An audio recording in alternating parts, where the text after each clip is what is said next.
Aujourd'hui, celles qui travaillent par nécessité ou par goût vous diront quelles sont, d'après leur expérience, les difficultés d'avoir un métier. Cette question, que faire après le bac? Je vais être une voiture de police. Je voudrais rentrer dans la marine nationale, parce que la mer me plaît. Josie, c'est comment travailler? Moi j'ai pas une idée fixe, il y a des métiers qui me plaisent mais j'arrive pas à trouver mon métier. En attente de place. Tu vas faire quoi après quand tu seras grand? Je vais à l'équipe de mode.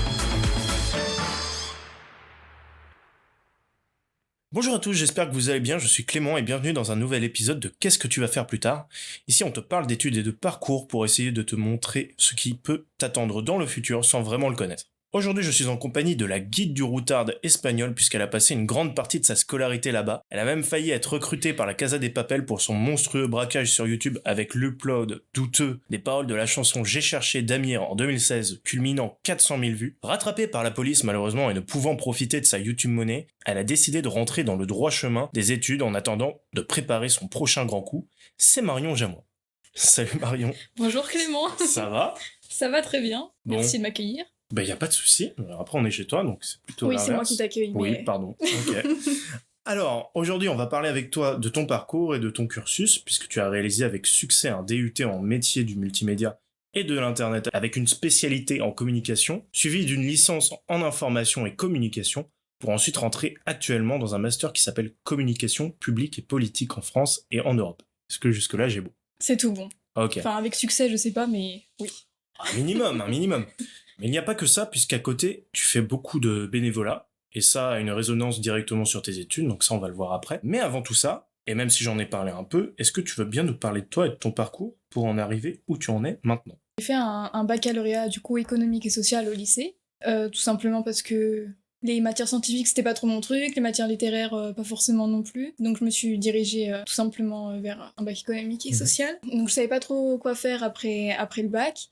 Et puis au final, j'ai choisi de faire de la communication. Et donc c'est un peu APB qui a décidé pour moi, mais du coup j'ai fait un DUT métier du multimédia et de l'internet, comme tu l'as dit, avec une spécialité en communication au dernier semestre. Donc là j'ai réalisé mon premier stage en communication dans une association qui s'appelait France Horizon. Et donc c'est là que j'ai découvert en fait que le domaine de l'associatif ça me plaisait vraiment, que le domaine de la communication aussi. Et donc c'est pour ça que j'ai décidé de continuer après avec une licence information-communication, parce que je voulais continuer dans quelque chose de très général, mais je savais en tout cas que c'était la communication qui me plaisait. Et donc là j'ai réalisé aussi un autre stage, cette fois au Secours Populaire Français. Donc là encore une fois ça m'a confirmé du coup mes goûts pour le domaine associatif et pour la communication, et peut-être une petite préférence du coup pour la communication plus web. Du coup je voulais continuer avec un master en communication publique, et j'ai trouvé ce master qui est à Créteil en communication publique et politique, et je me suis dit que c'était pas plus mal d'avoir des notions aussi en politique, parce que même si tu travailles dans une association, une ONG, et c'est pas directement relié à tout ce qui est politique, c'est toujours intéressant d'avoir des notions. Je l'ai vu durant mes stages d'avant, il y avait des choses que je comprenais pas forcément. Et puis il y a des associations quand même très politisées qui sont ancrées, je parle par exemple de Amnesty. Ouais. Justement, là où j'ai fait mon premier stage, c'était tourné vers tout ce qui était en rapport avec le logement, et donc ils avaient des liens avec le ministre du Logement par exemple, ce genre de choses. Bon, alors on va commencer par le commencement. C'est quoi ce DUT métier du multimédia et de l'internet? Est-ce que tu peux l'expliquer? C'était un diplôme qui se faisait en 2 ans. C'est plus en 2 ans, maintenant c'est en 3 ans. Ça s'appelle pas BUT maintenant? Ouais, c'est ça, maintenant c'est un BUT. Et donc moi c'était un DUT, donc c'était en 2 ans. C'est une formation qui a 3 pôles principaux. Donc il va y avoir la communication, le design et la programmation. Et donc c'est très très pluridisciplinaire, il y a énormément de cours différents. Tu peux autant apprendre à faire de la photographie, de l'audiovisuel, que de programmer un site, que de faire... c'est très varié. D'utiliser les logiciels, Photoshop, Illustrator, etc. Donc c'est un DUT qui est hyper vaste. Ok. Et à quel moment t'as fait ce choix? Quand au lycée, il a fallu faire un choix. Pourquoi t'as jeté ton dévolu là-dessus? Au lycée, je savais toujours pas ce que je voulais faire. Je faisais beaucoup de salons étudiants, j'ai fait beaucoup de portes ouvertes, et en fait, durant un salon, j'ai vu des écoles spécialisées dans la communication digitale ou dans le multimédia, et comme j'ai toujours vraiment apprécié tout ce qui est justement dans ce domaine, je me suis dit, mais j'ai jamais pensé à faire une formation là-dedans, mais c'est quelque chose qui pourrait me plaire. Et du coup, j'ai fait des portes ouvertes justement, pas dans le DUT que j'ai fait, mais dans un autre, pas l'université, mais une autre université, et j'ai vu ce que les autres avaient fait les autres années, les projets justement audiovisuels, etc., et ça m'a vraiment plu. Donc du coup, je me suis dit que ça pouvait être quelque chose qui pouvait me plaire, parce que de toute façon, je savais pas ce que je voulais faire et que le reste me plaisait pas forcément. J'avais pas forcément Ouais. envie de faire une licence en économie ou... Ou un tech Voilà. de co, ou comme ça. Oui, voilà, tout ce qui était commercial, économie, ça me plaisait de loin, mais je sais que c'était pas dans ça que je voulais travailler. Ok. Je sais qu'il y en a pas beaucoup de ce type de DUT, donc maintenant des BUT. Qu'est-ce que t'aurais fait si tu l'avais pas eu? Bah déjà, c'était pas mon premier choix. Mon premier Ouais. choix, enfin, je me serais quand même tournée dans la communication. À l'origine, moi, c'était APB, mais maintenant, c'est Parcoursup. Premier choix, c'était un DUT en information communication. Ok. Donc, c'était... Qui collait plus à ta licence que t'as faite après. Oui, Non. c'était le DUT équivalent à la licence. Il y avait justement dans APB, j'avais mis d'abord les DUT information communication, ensuite j'avais mis des licences, et en fait le DUT métier du multimédia de l'internet, c'est vraiment ce qui arrivait après. Donc en fait j'ai eu mon 7e choix. Ok. J'étais déjà contente d'avoir... Ouais. Au vu des autres. Oui, je Ouais. voyais les gens autour de moi qui n'avaient pas forcément eu de résultats, donc j'étais déjà contente d'avoir quelque chose. Clément. Oui, bon, c'est vrai que... Et donc oui, c'était le DUT information communication. Mhm. Mais il était dur à avoir parce que c'était un peu comme un concours d'entrée où il fallait faire une interviewer quelqu'un dans le domaine de la com, donc des professionnels. Il fallait déjà lire un livre entier et faire une synthèse, il fallait raconter une expérience. D'accord. Et comme en plus j'ai doublé ce diplôme, en fait, il y avait le même diplôme avec 2 spécialisations. Et donc Mhm. j'ai tenté les 2, donc en plus je me suis doublé le travail. Ça fait toujours plaisir. Donc voilà, j'ai passé mes vacances de février à faire ça. Pour au final ne pas être prise du Ne tout. pas être prise. Dur. Ouais, dur. Mais Ok. tu vois, l'interview que j'ai fait avec la personne, c'était une chargée de communication qui travaillait chez Renault. Ouais. Elle était chargée de communication interne et externe. Et déjà, ça m'a permis de voir un peu le métier plus concrètement ce que c'était. Parce que la communication, en fait, tu me demandes, mais Oui, c'est genre, tellement large c'est tellement vaste. Personne n'est d'accord sur la même définition, tu vois. Donc c'était pas concret du tout pour Mhm. moi. Ça m'a au moins servi ça. que... Du coup, t'étais quand même assez contente. Mais finalement, c'est quoi être étudiant dans ce DUT et qu'est-ce qu'ils cherchent comme profil? Je sais qu'ils cherchent des profils très différents, ils n'ont pas forcément un profil privilégié, parce qu'on était réunis avec des personnes qui avaient fait des bacs technologiques, des bacs généraux. Mhm. J'avais une amie qui était en bac littéraire à l'époque, moi j'étais en ES, économique sociale. J'avais même une amie qui sortait d'une formation en bijouterie. D'accord, carrément. Donc Ok. je pense aussi qu'ils ont des quotas. Ouais. Il faut juste, je pense, montrer que tu as une appétence pour tout ce qui est en rapport avec les métiers d'Internet. C'était quoi tes journées d'étudiante en DUT? Qu'est-ce que vous faisiez là-bas? Déjà, c'était des journées qui commençaient à 9h et qui finissaient à 18h. Donc Mhm. le DUT, c'était très dense. Et on n'avait pas beaucoup de cours théoriques, plus de cours pratiques directement sur les ordinateurs. On avait énormément de salles réservées juste pour ça. Et des fois, on pouvait passer 8 heures sur l'ordinateur à programmer ou bien à faire du motion design, par exemple, donc de l'animation 3D ou 2D graphique. Aucun jour était pareil. D'ailleurs, on avait notre emploi du temps qui changeait toutes les semaines. Donc on savait Ok. jamais ce qu'on allait avoir la semaine d'après. Et ça te plaisait ça ou pas? Qu'il y ait tout le temps de la mouvance comme ça? Moi, j'adorais le fait qu'on n'ait pas tous les jours la même chose. Mhm. Déjà qu'on ait vu plein de choses différentes. Mais c'est vrai que pas savoir ce que tu vas faire la semaine d'après, des fois, c'était un peu... Ouais, un peu chaud. Ouais, c'était un peu chaud, ouais, franchement. J'imagine bien. Et est-ce que t'as senti un gros cap entre le bac, enfin entre ta terminale, et le DUT, en termes de niveau? Sachant que le DUT que j'ai fait, je trouve il y avait aucun rapport avec le bac.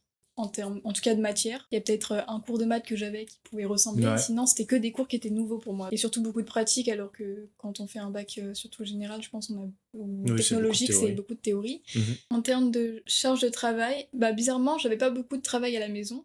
Ouais. Parce qu'en fait, on essayait justement de commencer un projet le jour même, enfin le matin même, et de le finir le soir. Donc on avait des fois des contrôles ou des partiels à réviser, mais la charge de travail, pour moi, elle était plus grosse durant le lycée. Ok. En tout cas, pour ce qui est du DUT. Et alors, en termes de matière, tu nous as dit que vous développiez, vous regardez un peu les logiciels Adobe, donc tout ce qui est Photoshop, Illustrator, pour ceux à qui ça parle. Il y avait quoi d'autre comme matière? Il y avait des matières déjà auxquelles je m'attendais pas du tout. Ouais. Donc, par exemple, savoir comment fonctionne le réseau, comment fonctionne le signal. Ok. On avait des cours très spécifiques. En fait, on avait des cours qui pouvaient durer que, je sais pas, 10 heures. Et d'autres cours qui pouvaient durer 35 heures. En fait, il n'y avait pas de normes, on va dire. Mhm. J'avais des cours, par exemple, que sur les couleurs, des cours sur la D'accord. typographie, des cours de photographie, des cours sur la communication rédactionnelle ou juste savoir s'exprimer. D'accord. Et à un moment, il a fallu te spécialiser. C'était à quel moment ça? C'est le dernier semestre, donc c'est le 4e semestre, parce Mhm. que c'était un DUT donc en 2 ans. Il fallait choisir donc entre infographie, communication ou programmation. Donc je savais que c'était la communication qui me plaisait, donc je me suis dirigée là-dedans. Et puis il fallait choisir aussi une spécialité où tu savais que tu voulais faire ton stage après dans ce domaine. Ok. C'était mieux. Ok. Et on avait aussi un projet tutoré à réaliser à la fin de l'année, où on était en équipe de 5 ou 6. Et donc il y avait 1 ou 2 personnes de chaque spécialité sur le projet. On travaillait avec les autres. Et comment t'as fait ce choix de communication? C'était quand t'es rentré dans le DUT, c'était d'ores et déjà plié, ou est-ce que t'as réfléchi pendant le DUT à ce que tu voulais faire? Je suis arrivée en pensant déjà que je voulais faire un DUT, tu sais, information communication, donc je me suis dit que c'était la communication qui allait me plaire. Mais juste avant ça, je m'étais déjà entraînée à faire un peu de programmation, donc je me suis dit c'est peut-être quelque chose que je vais découvrir et que je vais apprécier. Ok. Au final, je me suis rendu compte que c'était pas du tout ce qui me plaisait. Enfin, c'était plutôt la programmation qui m'aimait pas. Genre j'avais vraiment du mal avec C'était ta plus grosse difficulté dans le DUT? Ouais. En plus, j'ai l'impression que tous ceux qui faisaient le même DUT que moi, mais pas au même endroit, ils avaient beaucoup moins de programmation que nous. Donc j'ai l'impression que en plus, dans chaque DUT différent, t'avais une spécialité et nous, c'était la programmation, comme par hasard. Et on avait énormément d'heures de programmation. Ok. Et comment on passe à l'année suivante? Est-ce que vous avez des partiels? Est-ce que vous avez des validations de stage? D'ailleurs, est-ce que vous avez des stages? Comment on passe à l'année suivante et comment on finit le DUT? En fait, il faut valider son semestre. Si tu valides le premier semestre, normalement, t'auras pas de soucis pour le deuxième. Mais si tu n'as pas validé le premier semestre, tu peux le rattraper sur le deuxième. Il faut que t'aies plus de points, il me semble. T'as pas des partiels à rattraper, en tout cas. T'as pas des matières à la fin de l'année, des contrôles en plus. Tu compenses, tout se compense. Les semestres se compensent et les années aussi. Ok. Si t'as pas eu ta première année parce que t'as raté ton deuxième semestre, tu peux essayer de le rattraper sur le troisième. D'accord. Donc voilà, chaque semestre d'avance qu'on se compense avec le semestre d'après. D'accord. En termes de stage, vous en aviez combien à faire? On avait un stage de fin d'année, donc en deuxième année. C'était un stage qui devait faire 10 semaines minimum. Donc tu pouvais faire de 10 semaines à 4, 5, 6 mois de stage. Ok. Donc moi j'en ai fait 4 mois, mais la plupart de ceux qui étaient avec moi en formation, ils ont fait 10 semaines par exemple. Ok. Oui, parce que il faut rappeler que en fait, le stage rémunéré, il est au bout de 3 mois et donc pas mal d'entreprises qui font pas, qui dépassent pas de 3 mois parce que sinon elles devraient payer le stagiaire. Ouais, c'est 10 semaines justement, je crois. Oui. 2 mois et demi. Voilà, c'est Ouais. ça. Donc c'est pour ça que ça arrange bien les entreprises. Et du coup, ça se passe en partiel ou est-ce que c'est du contrôle continu? C'est plus du contrôle continu. En fait, même ce que je disais partiel, c'est plus des contrôles de fin de cours. Ça va être des gros contrôles, mais en fait, oui, ils vont prendre en compte toutes les notes que tu as eues durant l'année. Et forcément, il y a des matières où tu vas être noté de manière plus théorique, et donc c'est du contrôle continu. Mais la plupart de tes contrôles, tu vas les retrouver quand même à la fin de l'année, comme les personnes qui passent leur partiel. D'accord. Mais toutes les notes comptent. Ok. Est-ce qu'il y a des matières qui changent en fonction de la première et de la deuxième année? Ou alors est-ce que vous progressez dans chaque matière au fur et à mesure des ans? En fait, dès qu'on commence un cours, on le termine et il est remplacé par un autre cours. D'accord. Donc il y a certaines matières qu'on peut retrouver en deuxième année, qu'on avait déjà vues l'année d'avant. Mais déjà, le fait que tu te spécialises dans le domaine que tu veux, il y a forcément un panel de cours que tu vas plus avoir. Moi, j'ai plus du tout eu de cours de programmation, par exemple, en fin de deuxième année. Ouais, c'est tout. Et par exemple, je sais qu'on avait plus de maths. Ouais. Pareil. Oui, il y avait des matières qui disparaissaient et d'autres matières qui apparaissaient. C'est des Pokémon.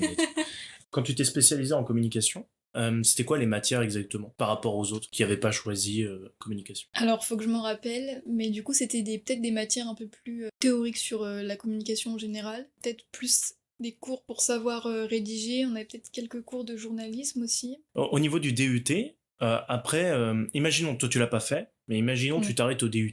Qu'est-ce que tu peux faire comme métier?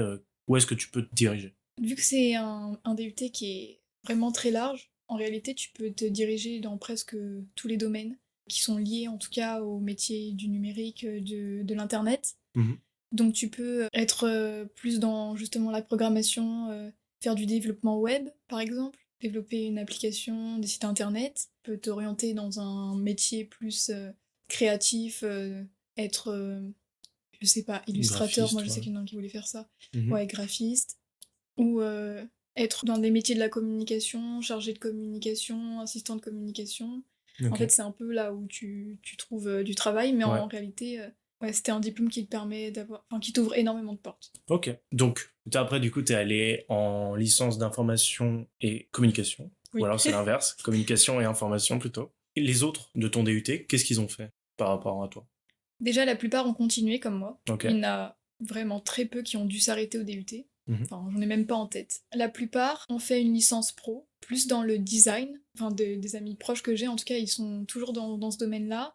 Quelques-uns qui ont continué avec une licence pro toujours dans des domaines liés à la programmation, ou même il y en a un qui s'est orienté vers le jeu vidéo. Ok. Certains qui ont dû faire comme moi avec une licence information-communication, ou plus dans l'audiovisuel. Il y en a énormément qui ont dû faire ça aussi. D'accord. Une licence en audiovisuel, dans le cinéma. Et donc toi, t'es parti en information et communication.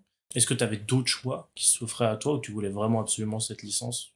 Moi, j'étais déjà partie sur une licence générale, parce que je savais que je voulais continuer en master après. Et en fait, il n'y a pas beaucoup de licences générales dans la communication. Bah, je connais que celle-ci, information-communication. Et comme je savais pas exactement quel poste je voulais et que je voulais me spécialiser un peu, en fait, même si c'est encore hyper général, information-communication, par rapport au DUT que j'ai fait avant, c'est déjà un choix très sélectif. Drastique. Oh, ouais, c'est clair. Ok. Donc en fait, ça allait un peu de soi. Je crois que je l'ai su assez tôt durant le DUT que c'était la licence que je voulais faire. Donc j'ai proposé...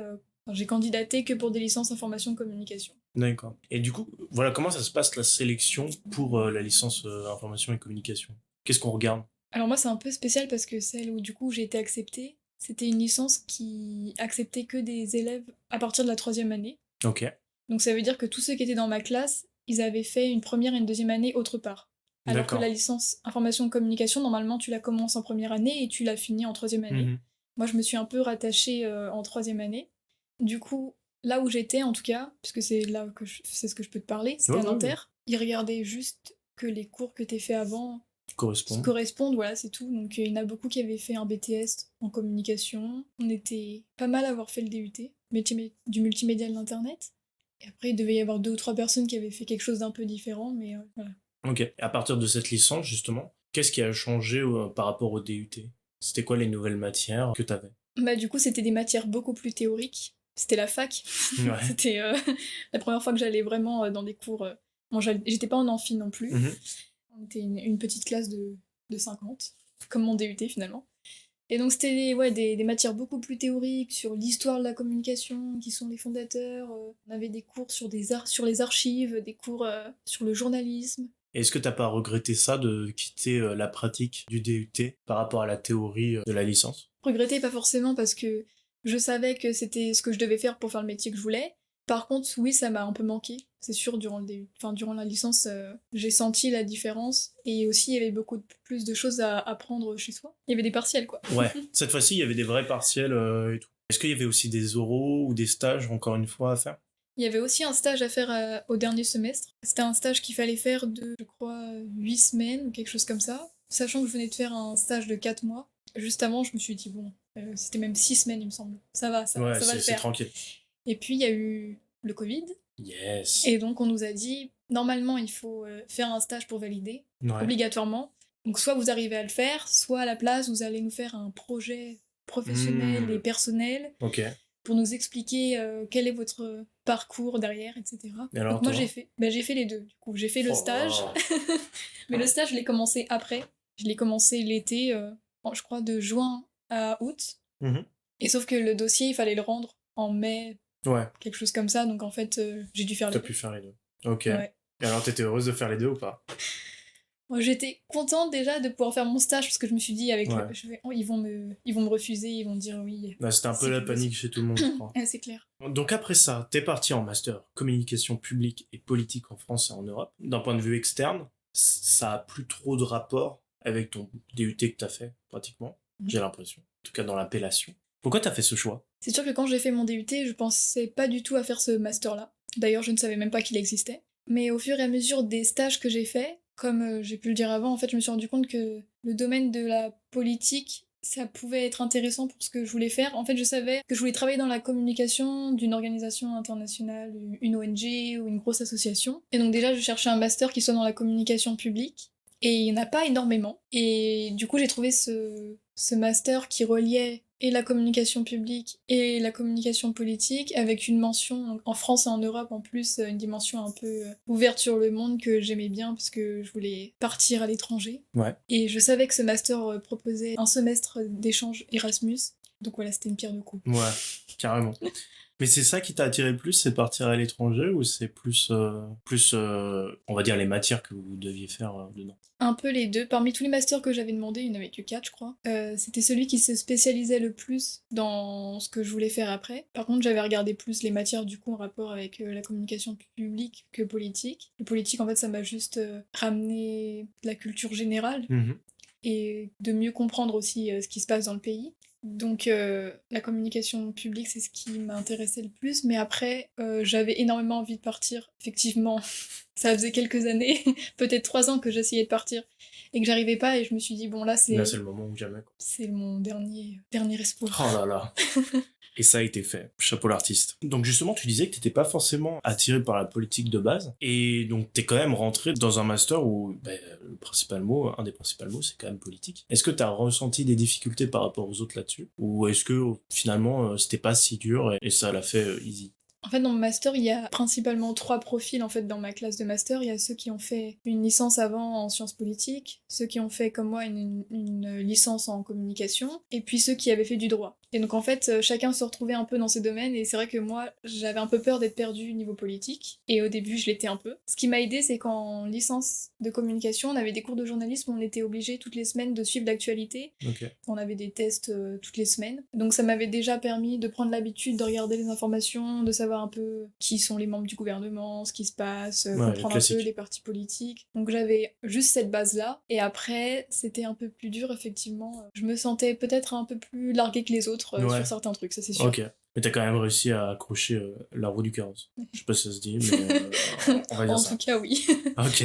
Du coup, en master, comment on y accède à ce master-là?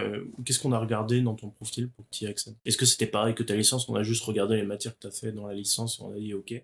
Je sais qu'en master, ils regardent beaucoup quel est ton parcours professionnel, qu'est-ce que tu veux faire après. Et du coup, moi, j'avais dû dire que je voulais travailler dans la communication publique, dans les ONG. Je pense que c'est ça qui ont attiré regard sur mon profil. Et forcément, le fait que j'ai fait une licence en communication, évidemment. Donc voilà. Ok. Au final, quand t'es étudiant en master, est-ce qu'il y a une différence dans tes journées par rapport au DUT et à la licence ou pas du tout? Je me suis rendu compte qu'il n'y avait pas beaucoup de cours en master, mais que par contre c'était beaucoup plus...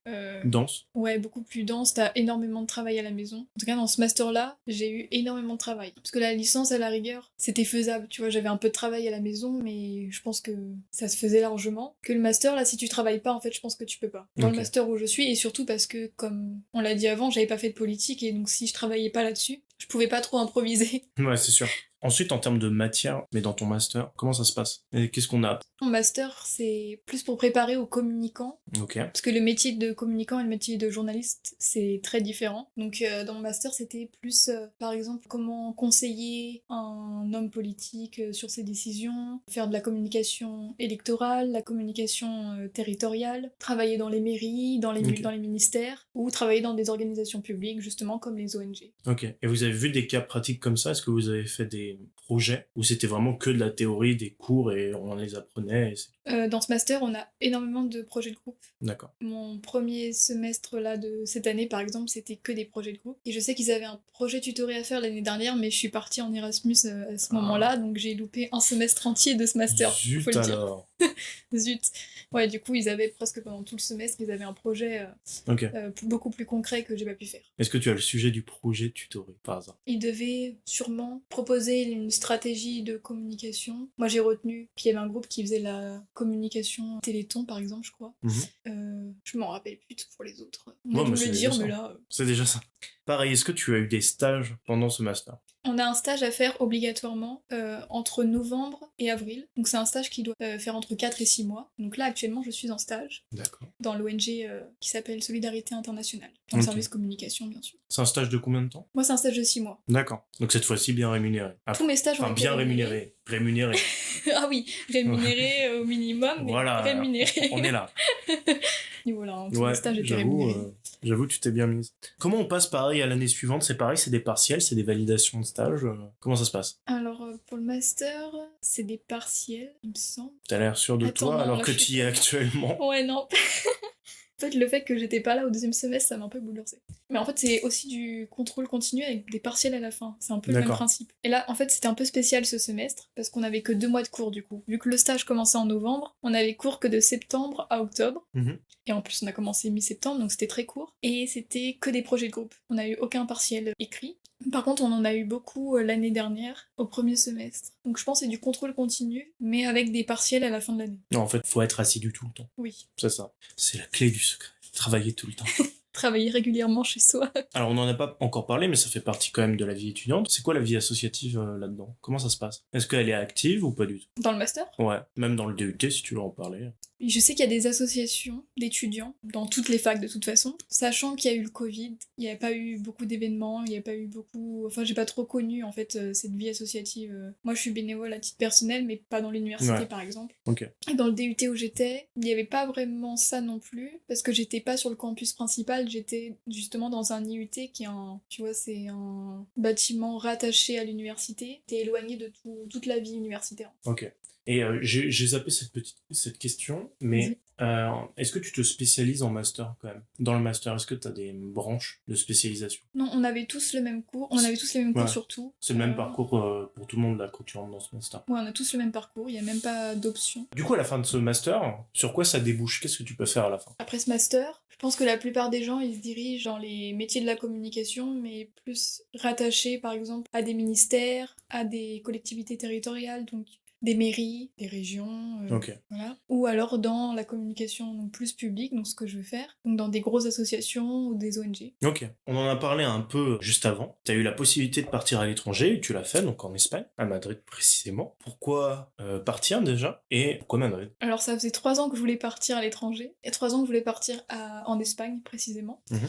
En fait, pour moi, peu importe où en Espagne, je voulais juste partir. Après, c'est vrai que Madrid, déjà, je connaissais pas, en plus c'est la capitale. Je sais que c'était un peu plus sympa si je pouvais partir là-bas. Au DUT, licence, j'ai essayé de partir, j'ai pas réussi. Au master, il y a eu le Covid, je me suis dit, bon, ça va encore être pour moi, je vais pas pouvoir partir. J'y croyais pas jusqu'au moment où j'ai pris mes valises et que je suis partie, je crois Ouais. vraiment, jusqu'au dernier moment. Et donc pourquoi je voulais partir? Tout simplement parce que je voulais vivre une expérience où partir et connaître personne. Et en même temps, je voulais connaître la vie en communauté. Donc du coup, quand je suis partie à Madrid, par exemple, j'étais dans une résidence entourée de que d'étrangers. On parlait un mélange d'espagnol, Ouais. d'anglais, de français, c'était génial. Justement, j'adore la langue Mescla de espagnole. cultura. J'ai bien Mescla. révisé... C'est mescla, non? Oui. Ah, parce que j'ai bien révisé... Et tu faisais euro-espagnol, Bah ouais, toi, je faisais hein. euro-espagnol avec, tu sais, on avait les... Comment? On devait réviser pour le bac, là. Et qu'il y avait Formas de Poder, Oui, et- les fiches... et Mescla de les 4 cultura thèmes. et tout, ouais, les 4 thèmes, là. Quel enfer. Mescla de cultura, je l'ai. Exactement. Il y a que ça que j'ai retenu. Super. Ça servait à quoi l'euro-espagnol? Ma partie, hein, évidemment. Ah bah oui, le Mexique. Ah non, mais moi j'ai pas fait le Ah oui, Mexique. c'est vrai. Ah non, mais t'es malade, Ah merde, mais jamais, ça. jamais j'aurais été choisi. Ah. Bah non. Oups. Mais non, moi je me suis barré de l'euro espagnol dès qu'on partait plus. Je peux pas prendre des cours en plus alors qu'on peut pas Oui, partir. c'est vrai, t'as abandonné. J'ai abandonné. Lâchement. On m'a gentiment poussé vers la porte de sortie en me disant mec, si tu pars pas, je défonce ton bulletin et tu pourras pas rentrer là où tu veux. Je fais bon bah je pars alors. Non, bah moi, du coup, j'adorais en plus la langue espagnole. Tu sais, ça faisait hyper longtemps que je voulais apprendre plus. J'avais fait déjà un voyage linguistique à Barcelone. Mhm. Donc voilà, c'était l'occasion. À l'université là-bas, est-ce que tu avais des cours qui étaient complètement similaires à l'université française ou est-ce qu'il y a eu vraiment des grosses différences? Est-ce qu'au final tu t'es retrouvé là-dedans? Comme j'ai pas vraiment eu de chance et que je suis partie durant la pandémie du Covid, presque tous mes cours étaient en ligne. Ouais. J'avais un cours en physique. Mhm. Donc j'ai pu voir un peu. Tu dis que t'avais pas trop de chance, mais en soi, je crois que l'Espagne, ils avaient pas trop fermé pendant le confinement, non? Je me trompe? En fait, en Espagne, c'est chaque communauté qui choisit. Ah oui. Tu sais, genre, chaque communauté, comunidad, est Mhm. indépendante. Ouais, attention, parce que j'ai des je retours sais de pas. troisième là qui débarquent. Je sais pas s'il a... Non mais on peut expliquer rapidement, en gros, mais si tu veux expliquer, parce que c'est toi qui t'y connais le mieux, comment est divisée l'Espagne. C'est juste que c'est comme des régions, mais ça s'appelle pas comme ça. Mhm. Et chaque région, en gros, est indépendante. Ouais. Pas comme en France, où c'est le gouvernement qui décide un peu pour toute la France. Et donc, en fait, ce qui fait que là-bas, chaque région a son président qui va choisir ce qu'il veut faire. S'il veut fermer le pays, s'il veut Ouais. fermer les bars. Je sais qu'en Catalogne, par exemple, tout était fermé au moment où j'étais en Espagne, alors que Madrid, la communauté de Madrid, était complètement ouverte. D'accord. Donc c'est pour ça. Est-ce que quand Je t'as crois que j'ai pas du tout répondu à ta question. Du Non, coup, non, mais non. c'est pas grave. Non, mais... Et du coup, pour revenir en termes de matière à Ah oui. l'université, qu'est-ce que tu avais là-bas de différent par rapport à la France, ou c'était similaire peut-être? C'était pas si différent que ça, la manière de faire. T'as le prof qui parle et les étudiants qui répondent, mais Pardon, d'ailleurs, c'était des cours en espagnol ou en anglais? c'était que des cours en espagnol. Ok. Par contre, la différence culturelle a été choquante. Ah ouais? Au niveau, déjà, en Espagne, le vouvoiement, c'est pas trop... Ah oui, Ousted. Oui, non, mais Non, justement, il y en a les pas. élèves ne vouvoient pas les profs. Donc, c'était très marrant de voir les élèves tutoyer les profs, les appeler par leur prénom. Dans le chat, tu sais, parce que moi, du coup, j'avais des cours en ligne, tu voyais des ah ah ah ah avec plein d'émojis, alors que moi, dans ma classe... Ouais, c'est ça. Terrible. Terrible. Il lui parlait vraiment comme si c'était son pote, enfin, tu vois. Mhm. Donc ça, déjà, ça m'a fait bizarre, parce que c'est quand même assez formel en France. Ouais. Après, niveau cours, t'as le prof qui fait son cours normal, qui le met sur Internet, tu peux retrouver ses cours. T'as les partiels, moi j'ai eu mes partiels en ligne en plus, donc il y a juste le seul cours que j'ai pu faire du coup en classe en physique, où j'ai été notée que sur des oraux. Donc Ok. on avait des présentations PowerPoint, comme en France. D'accord. J'ai pas vu trop de différence au niveau des matières. Et est-ce que tu as été suivi par l'université en France, donc Créteil, ou pas du tout? Je n'ai eu aucune nouvelle de Créteil durant tout mon voyage. Super. Et est-ce que ça t'a fait paniquer un peu ou pas du tout? Tu te dis, bon, ils s'en foutent, tant Non. Après, j'ai pas eu de nouvelles parce que je les ai pas contactés non plus. pis. Ok. Mais c'est vrai qu'il n'y a pas eu un seul mail pour nous demander comment ça allait. Ou peut-être il y en a eu un, je sais plus. Ouais. Mais non, on n'était pas trop suivi, mais comme j'étais dans mon voyage, de toute façon, Ouais. c'est vrai que ça m'a Tu pas t'en inquiété foutais. plus que Ok. ça. Par contre, c'est la première fois de ma vie que je faisais des rattrapages. Ah!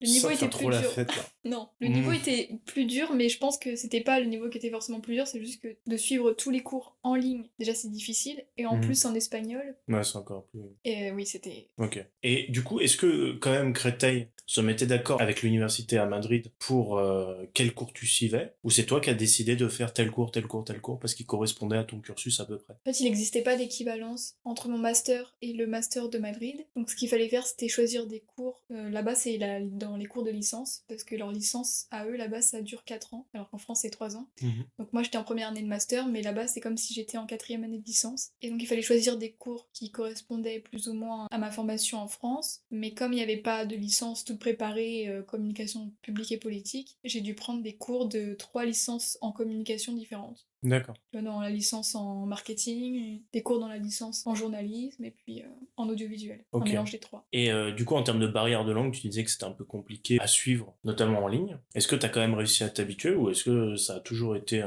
très très dur à suivre? Non, on s'habitue à tout, mais les Espagnols parlent super vite. Mhm. On s'en rend compte encore plus. Alors moi, j'avais un Je sais pas. prof qui disait qu'il parlait pas vite, mais qui parlait distinctement et qu'ils articulaient beaucoup. Et du coup, ils essayaient d'aller encore plus vite parce que comme ils articulaient, enfin, voilà, c'était sa théorie. Je pense qu'il venait pas de Madrid déjà. Non, parce que même l'accent madrilèn, déjà, il est dur. Ah, on dit hein. madrilène? Ouais, je crois. Je croyais que c'était madrilène, c'est pour ça. Un accent madrilien. Ah oui, non, Madrid. L'accent de Madrid Oh, très est bien. assez... Je couperai ça. Absolument pas. Ouais, l'accent de Madrid, il est dur. Enfin, il est dur. Il parle super vite, en fait. Ok. Et le plus dur, c'est les cours que j'avais en présentiel. Parce que la prof portait le masque, elle parlait pas forcément fort. Je m'étais pas mis au premier rang, au premier cours, tu vois. Tiens donc. Tu vois. Et il y avait les fenêtres ouvertes, tu sais, pour aérer pour Ouais. le Covid. Donc il y avait du bruit, des travaux dans la rue. Donc j'entendais rien, je comprenais rien. Je me suis dit, oh, ça va être une galère, je vais pas pouvoir réussir. Mhm. Et en fait, au fur et à mesure des cours, tu t'habitues. L'oreille s'habitue à tout ce que t'entends. Donc, Tu captes 3 mots, tu fais ouais, c'était ça. Non, franchement, à la fin, je comprenais tout ce qu'on me disait. Mais après, il y a toujours ce problème d'expression quand tu fais ton contrôle. Le temps que tu comprennes la question, que tu réfléchisses pour traduire et Mhm. que t'écrives, vu que il y avait un temps imposé, souvent, j'avais pas le temps, en fait. C'était Ouais, surtout de ça. finir. Et aussi, il y avait des cours, par exemple, on nous disait donner un exemple en Espagne dans les années 80, tu vois. Ah ouais. Donc il fallait connaître l'histoire d'Espagne un peu et tout. Ouais, heureusement, je me suis Wow. arrangée avec la prof, parce que du coup, j'ai raté. Je Bah passais oui. pas. Et pour le rattrapage, elle m'a dit non, mais tu peux mettre des exemples français. Je me suis dit, bon, Ok, ça va. bon, ça va. Elle était gentille. Ouais, elle était cool. Quand t'as fait ces cours-là, t'étais mélangé avec aussi des élèves espagnols, donc un cursus normal, ou c'était par exemple un cursus international et ils prenaient tous les internationaux et ils les mettaient dans le cours. Et ils parlaient juste espagnol. Non, j'étais vraiment mélangée avec les Hmm. Espagnols. J'avais que 5 cours, mais 5 cours qu'on avait 2 fois par semaine. Donc je devais avoir 20 heures de cours par semaine. Et j'étais mélangée échanger que avec des Espagnols, même certains cours où j'étais la seule Erasmus. Ok. Ça a été facile de partir en Espagne. Enfin, est-ce que les informations données par l'université, elles étaient faciles à avoir, tu vois, à s'inscrire, c'était facile et tout? Ou est-ce que t'as un peu galéré? Est-ce que t'avais un référent là-dessus? J'avais un peu peur de galérer, au final, on était quand même assez bien suivis, que ce soit au niveau de la demande de bourse, ou de la demande des cours, etc. On avait un prof référent qui nous aidait sur tout ce qui était administration. Donc, en vrai, j'ai pas vraiment galéré à ce niveau-là, je pense que l'université où j'étais était assez bien organisée à ce niveau. Vu que ça faisait partie intégrante du cursus, soit tu continuais ton cours, soit tu partais en Erasmus, tu sais, c'est pas une demande que j'ai fait à l'extérieur. Je pense qu'ils étaient bien préparés. Ouais, ça c'est plutôt cool. Ouais. Et tu parlais justement de bourse. Il y a moyen d'avoir une bourse pour partir en Erasmus, du coup. Ouais, il y a une bourse Erasmus que presque tous les étudiants peuvent avoir. En fait, tu fais la demande, mais t'es presque sûr de l'avoir. Par contre, tu l'as pas tout de suite. Tu peux même l'avoir une fois que t'es revenu de voyage. Ah, Donc ça a dissuadé beaucoup d'élèves de ma classe. ouais, faut prévoir une petite somme quand même avant Ouais. enfin une petite somme, une assez grosse somme quand même avant pour être sûr, quoi. En fait, faut partir du principe que t'as pas de bourse. Parce que t'es pas sûr de l'avoir en fait au moment où tu l'es, donc faut partir du principe que t'en as pas, et puis tu la recevras soit durant le voyage, soit après. Normalement, ils t'envoient 3 quarts de la bourse une fois que t'es sur place, et le dernier quart une fois que t'es rentré. Ok. Cette demande de bourse, tu l'as fait via l'université ou tu l'as fait sur un site de l'État tierce? Mon université m'avait tout envoyé avant, Ok. donc moi je suis passée par eux. Je sais pas si c'est comme ça partout. D'accord. Bon, bah en tout cas pour l'université de Créteil, ça se passe Ouais. comme ça a priori. Quand t'es revenu d'Espagne, est-ce que t'as ressenti un changement et est-ce que tu t'es senti perdu au moment de la reprise des cours en France? Est-ce que t'as vu qu'il y avait des cours que t'avais loupés et il te manquait des infos ou carrément des notions et donc il a fallu les rattraper? J'ai pas forcément ressenti de différence. J'ai plus ressenti une différence par rapport aux autres étudiants qui ont passé du coup une année entière tous ensemble. Mhm. Et donc quand je suis revenue dans la classe, il y avait des gens avec qui je m'entendais bien, Ouais, qui sont partis sur des autres groupes. qui sont soit partis sur des autres groupes, soit quand je suis arrivée, c'était pas forcément l'accueil que Ah. j'attendais, tu vois. Ok. Ou au contraire, des gens qui étaient contents de nous voir rentrer, parce qu'on était 6 à être partis. Parce que je suis pas la seule à avoir ressenti ça, je pense. Mhm. Ou au contraire, d'autres gens qui étaient contents de nous voir rentrer, auxquels on s'attendait pas trop. Donc plus au niveau social, je trouve que c'était plus dur. Au niveau des cours, non pas du tout, parce que c'était, comme je t'ai dit, des projets de groupe nous qu'on avait, avec des nouveaux cours que personne n'avait eu avant dans tous les cas, donc à ce niveau-là, ça allait. D'accord. Et moi, j'avais une dernière question sur l'Espagne. Comment vous avez été intégré là-bas? Est-ce que vous aviez un guide, quelqu'un pour vous intégrer dans l'université? Ou juste, vous êtes intégré vous-même, comme ça? Chacun s'est intégré tout seul. Mhm. On n'avait personne pour nous montrer. Déjà, en fait, à partir du moment où tu pars et t'es tout seul pour trouver un logement, pour t'inscrire à l'université, tu dois te débrouiller tout seul surtout. D'accord. L'université te propose pas un logement, par exemple. Enfin, propose un logement, entre guillemets, mais a des listes de résidences à proposer. Ils ont une liste sur leur site internet, sauf que quand j'en ai fait la demande, on m'a dit, comme il y a le Covid, c'est plein, en Ouais, gros, c'est il mort. faut trouver sur un autre. Donc moi, j'ai cherché par mes propres moyens et j'ai trouvé une résidence qui était très bien. Ok. Et après, pour les cours, j'ai dû aller sur place, essayer de trouver l'administration pour m'inscrire. Il y avait personne pour nous guider là-dessus. Et sans indiscrétion, tu donnerais une fourchette sur les prix des logements étudiants pour l'Espagne, par exemple, pour que les gens se fassent une idée? En Espagne, ils font beaucoup de colocations où ils ont beaucoup de chambres partagées. Donc tu pouvais en trouver à partir de 350, 400. Mais moi, j'étais Mhm. dans une résidence où on avait chacun sa chambre, sa salle de bain privée, et après les lieux en commun. Ok, donc ouais, c'était Donc pas moi, mal. ça valait 500 €. Ok. Voilà, tu peux trouver moins cher si tu Oui. fais une coloc, pas forcément en résidence, quoi. Je Ouais. sais que beaucoup, autour de 400 € tu peux trouver. D'accord.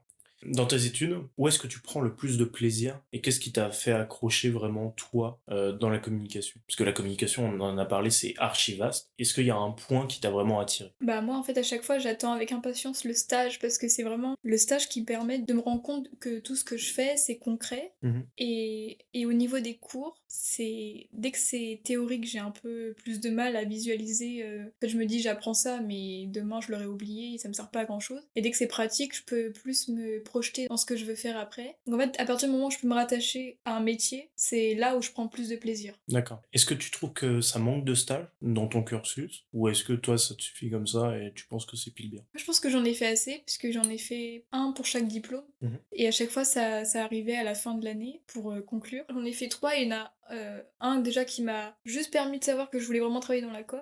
Et que le domaine associatif, pourquoi pas, enfin ça m'a vraiment plu énormément. Mais comme j'avais pas de point de comparaison, je savais pas encore, donc pour mon stage de licence, j'avais même hésité à aller plus dans un domaine plutôt culturel peut-être. Et puis les choses ont fait que au final, je l'ai fait au Secours populaire. Et donc là, je pense que c'est ce stage-là qui m'a vraiment permis de savoir que c'était le domaine associatif qui me plaisait. Et puis le stage où je suis actuellement, ça valide un peu tout quoi. Ok. Quand j'étais en licence ou même en master, les étudiants avec qui j'étais, il y en a certains qui avaient jamais fait de stage et donc au contraire, moi je trouvais que j'avais fait pas mal de stages contrairement à eux. Donc je sais qu'il y a des étudiants qui arrivent en master sans avoir rien fait et quand ils sont à ce niveau-là sans avoir d'expérience professionnelle, en général ça les fait un petit peu paniquer. Donc c'est vrai que c'est bien en fait quand à partir de ta 2e année, t'as déjà au moins une expérience dans le domaine, Ouais. tu vois. Ça a été quoi le plus gros défi que t'as eu à faire pendant tes études? C'est dur comme question. Ouais, c'est dur. Je sais. Plus gros défi. C'est quoi le challenge que t'as défié et tu pensais peut-être pas au début et y arriver, quoi? C'est plutôt quand j'ai commencé mon DUT, je me suis dit, en fait, je sais pas trop où je vais. J'y suis parce que c'était mon 7e choix sur APB, donc j'y vais un peu par hasard. Je suis dans une formation hyper large, je sais même pas si je vais à la fin de l'année savoir ce que je veux faire. Et du coup, je me projetais pas du tout en master, Ouais. encore moins en master communication politique. Mhm. Donc j'avais juste peur de pas réussir à trouver ce que j'aimais faire. Ouais. C'est là que le stage il intervient, quoi. Est-ce que c'est ton moment où t'as eu le plus gros doute ou est-ce que t'as eu d'autres doutes à part dans les partiels où on s'est dit putain j'arriverai jamais à prendre cette date? Non, le plus gros doute, c'était ça, mais c'était peut-être plus au lycée, Ok. où je voyais que les gens, ils commençaient déjà à savoir ce qu'ils voulaient, même certains en collège. Mhm. Et moi, au lycée, j'avais vraiment aucune idée, quoi. Ouais. C'est vraiment en terminale, au dernier moment où il fallait faire des choix, où je me suis dit, bon, pourquoi pas la communication? Oui, je crois que c'est beaucoup de cas comme ça, enfin, il y en a beaucoup des gens comme ça. Ce qu'on peut dire aux gens, je pense, enfin, je sais pas ce que t'en penses, mais c'est que au final, enfin, t'as à peu près trouvé ta voie, et au final, même si tu sais pas, et que tu rentres dans un truc par défaut, bah, tu peux faire machine arrière, et c'est pas grave, quoi. Ouais, et c'est vrai que j'avais pas forcément cette vision en terminale ou tout simplement au lycée, où c'était un peu pas mal vu, mais t'avais peur de décevoir si tu redoublais ou si tu te réorientais, il fallait que tout soit, Ouais, carré. tu vois, ouais, que tout soit Linéaire. carré, que tu suives un peu ton chemin. Et c'est plus quand tu fais des études supérieures et que tu rencontres des gens qui se sont réorientés parfois 2-3 fois. Mhm. En licence, j'étais avec une fille qui avait 29 ans et qui avait fait que de se réorienter, où tu te dis, bah en fait, une année de perdu, par exemple, c'est rien, tu vois. Oui, Mais parce c'est que même tu pas une année de rencontres- perdu, en plus, c'est vraiment... Et en plus, c'est courageux, je trouve, de changer d'orientation, d'avoir le courage de se dire, bah non, en fait, ça me plaît pas, donc je vais faire autre chose. Enfin, tu peux te dire, ce que je vais faire après, ça se trouve, je vais encore moins aimer, ou ça se trouve, je vais décevoir des gens. Oui, parce que c'est pas une année de perdu, parce que, imaginons, enfin, on change et tout, on a quand même rencontré des gens, on a fait des stages, ça veut dire qu'il y a un début de réseau déjà, on va dire, et même vous rencontrez des gens, donc potentiellement des gens avec qui vous allez travailler plus tard, ou même que vous restez amis toute votre vie, donc c'est important de multiplier les expériences, on va dire. En termes de master, du coup, on a vu qu'il y avait de la politique. Est-ce que toi, à un moment, ça peut t'attirer, la politique, par exemple? Je pense que la politique, ça m'attire vraiment pas pour travailler dedans. Mhm. Et ça m'avait jamais attiré avant, en tout cas, j'avais jamais eu cette idée-là. Quand j'ai fait le master, ça m'a pas Ouais. attiré plus que ça, donc Ok. non, pas vraiment. D'accord. Mais par contre, je trouve ça vraiment intéressant. Sur le plan, ouais, culture générale, genre vraiment, de savoir comment ça se passe, ça c'est vraiment quelque chose qui m'a... En fait, ça m'intéresse, Mhm. mais pas pour travailler dedans. Rien que pour comprendre pour Mm. qui tu vas voter en 2022, peut-être que ça peut t'aider. En fait, j'ai fait Tiens. cette formation pour ça. Ah, mais c'est pour ça. Pour que le vote soit important. Non, mais je vois. On va parler d'accès à la formation. Donc, comment on rentre dans tout ce qui est DUT, licence, master, mais surtout le DUT, puisque c'était ça, sur APB, donc maintenant Parcoursup. Qu'est-ce qu'on met dans le dossier? Parce que par exemple, tu nous avais dit que pour ton premier choix sur Parcoursup, c'était DUT Information et Communication, tu devais faire une interview sur un communicant. Là, pour préparer ton DUT, qu'est-ce que tu devais faire? Donc pour accéder à mon DUT, je devais faire une lettre de motivation CV, tout simplement, sauf que dans la lettre de motivation, il fallait que je donne des exemples de projets que j'avais pu réaliser moi personnellement. Donc par exemple, j'avais mis un lien vers une chaîne YouTube où j'avais fait des petits montages vidéo déjà, et un lien vers un prospectus que j'avais créé pour mon père, pour son association à l'époque. Ok. Donc juste montrer Que t'es actif. Voilà, que tu t'es intéressé et que t'as essayé de chercher par toi-même comment faire. Ok. Comment ça s'est passé pour toi au niveau des portes ouvertes? Est-ce que t'as tout de suite été attiré ou est-ce que on te l'a pas forcément bien vendu? Comment t'as eu des informations au final sur ce DUT justement? Donc j'ai pu faire que une porte ouverte sur mon DUT, qui était pas là où je l'ai fait, mais dans un autre. Et oui, on me l'a assez bien vendu, puisque c'est un peu ce qui m'avait donné envie de faire ce DUT aussi. C'était des élèves qui présentaient des projets justement audiovisuels qu'ils avaient pu réaliser au cours de l'année. Et comme j'aimais bien faire du montage vidéo, filmer, je me suis dit, ah bah, c'est vraiment quelque chose qui pourrait me plaire. Après, j'avais pas vu, bah, du coup, cette dimension programmation, tu vois, il y avait un peu des faces cachées qu'on te demande pas forcément. Que je regrette un peu de pas avoir vu avant, mais au final, je pense que j'aurais quand même fait ce DUT. Et puis, c'était pas le même endroit, donc eux, ils avaient peut-être beaucoup moins de programmation que nous. Et après, j'étais avec des élèves qui étaient hyper ouverts, qui répondaient à toutes les questions, donc en tout cas, à ce moment-là, j'ai pas ressenti de manque. Ok. Est-ce que, à part sur les portes ouvertes, est-ce que t'as trouvé des informations sur Internet ou dans ton lycée qui pouvaient te fournir, je sais pas, de rencontrer des étudiants ou juste d'avoir plus d'informations? Dans mon lycée, non, parce que déjà, c'est une formation, je pense, qui est pas très connue. Mhm. On n'avait jamais entendu parler avant, en tout cas. Après, sur Internet, oui, j'avais un peu cherché sur tous les sites Internet de toutes les universités qui proposaient ce DUT. Ok. Et j'avais même regardé, je pense, des vidéos, témoignages sur YouTube pour voir un peu les ressentis des élèves autre part en France. C'était pas D'accord. forcément en Île-de-France. Donc c'est comme ça que je me suis renseignée, en fait, par moi-même. Ok. Et imaginons, le DUT serait passé dans le, je sais pas, dans le sud ou, enfin, vraiment en dehors de chez toi. Est-ce que tu serais allé où? Je sais qu'il en existe. Par exemple, il y en a un à Bordeaux, mais je les avais même pas demandés sur Internet. Ok. Donc moi, je voulais vraiment rester en Île-de-France. Maintenant, ça me dérangerait pas. Mhm. Mais je sais qu'à l'époque, je voulais rester Ouais, pas- sur Paris ou oui, Île-de-France. pas de chez toi. Ouais. Ok. Est-ce que t'as des petits tips? On a dit qu'il fallait être actif et tout, mais est-ce que t'as des petits tips pour Parcoursup, pour bien se faire voir et pour bien être recruté? Je sais pas comment ça fonctionne Parcoursup maintenant, mais j'imagine que c'est à peu près pareil qu'à C'est pareil, c'est pareil. Donc je dirais ouais, de joindre des travaux personnels qu'on a pu réaliser. Et après ça dépend, j'imagine, de chaque formation, de chaque filière que tu veux faire. Peut-être expliquer ce que t'aimerais faire après cette formation aussi. Parce que je sais que les écoles, elles aiment bien savoir pourquoi tu t'engages dans ça. Et est-ce que ton parcours est adapté en fait à ce que t'as envie de faire après. Parce que peut-être que ça n'a rien à voir. Et en fait, c'est comme ça qu'ils vont voir aussi si tu candidates juste parce que tu te dis, bon, c'est facile de l'accès, je vais aller là, mais je sais pas ce que je veux faire. Ce qui est possible et qui est acceptable, hein. Mais je sais que les écoles vont peut-être, ou les universités vont peut-être privilégier les élèves dont ils savent qu'ils sont sûrs d'eux et qui vont vouloir continuer dans leur université, par exemple. Ok. En termes de licence et de master, où est-ce que tu t'es renseigné? Est-ce qu'il y a des profs directement dans le DUT qui t'ont expliqué ce que c'était? Ou est-ce que pareil, t'es allé chercher sur Internet? Je pense qu'on avait eu des interventions déjà de quelques professionnels qui nous avaient expliqué leur métier. Après, on avait un cours que beaucoup ont qui s'appelle PPP, Projet personnel et professionnel. Et donc t'as quelqu'un qui va t'accompagner pour savoir qu'est-ce que tu veux faire après, quelle serait la meilleure formation à faire après ton DUT ou peut-être ton BTS, je sais même pas. Je sais en tout cas que beaucoup de DUT ont ce cours-là. Donc on a quelqu'un qui te suit, qui peut te proposer une orientation auquel t'avais pas forcément pensé. Mais après ça s'arrête là, après faut que tu regardes sur internet en fait et que tu te renseignes par toi-même. Ok. Est-ce qu'il y a des écoles pour faire des équivalences à ton master ou ton DUT?